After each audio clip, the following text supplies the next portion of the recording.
have today breathing and combustion. Today we'll discuss about breathing and combustion, श्वसन और दहन, which means श्वसन की क्रियाएं और दहन जो होता है, combustion की प्रोसेस हमारे बॉडी के अंदर होता है। और ये कब होता है? The process by which respiration, breathing and combustion. Once again, today we have to discuss about the breathing and combustion, श्वसन और दहन.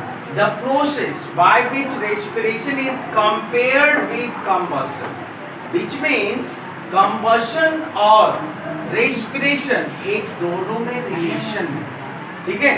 ये दोनों में अनुनासिक संबंध है. How can be possible? Can release energy. दोनों में क्या होता है? एनर्जी रिलीज होता है, बस प्रोसेस अलग अलग होता है. हीट एनर्जी कंबशन में, दहन में हीट एनर्जी होता है. श्वसन में क्या होता है? यहाँ पे लिखा हुआ है श्वसन occur body temperature. It is the body temperature can released, body temperature can increased. Some you can not the only 2 minutes cannot श्वसन. ये दोनों में 2 मिनट के बाद भी ऑक्सीजन की ही मात्रा है. ऑक्सीजन के बिना न तो दहन होगा न श्वसन होगा. ह्यूमन बॉडी में या कंबशन में बिना ऑक्सीजन के कुछ होगा? विदाउट ऑक्सीजन कुछ नहीं होगा.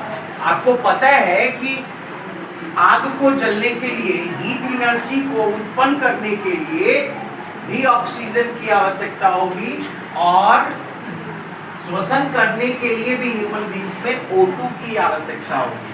O2, अब बाकी बात प्रोसेस जो है हमने आपको बताया था कि ये दोनों एक दूसरे से कंपैरिजन है. दोनों कंबशन और रेस्पिरेशन दोनों एक आपस में क्या करता है? क्या रिलीज करता है? CO2 रिलीज करता है. किसके फॉर्म में? एनर्जी के फॉर्म में. इसी को let me start the differentiate between the combustion and breathing. So this process respiration, श्वसन, combustion, दहन.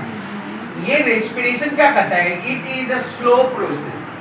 श्वसन रेस्पिरेशन की प्रोसेस स्लो होता है, बट कंबशन का प्रोसेस क्या होता है? फास्ट होता है. थोड़ा आग जलाए तुरंत पकड़ लेता है ना आग, लेकिन श्वसन जो है स्लो होता है.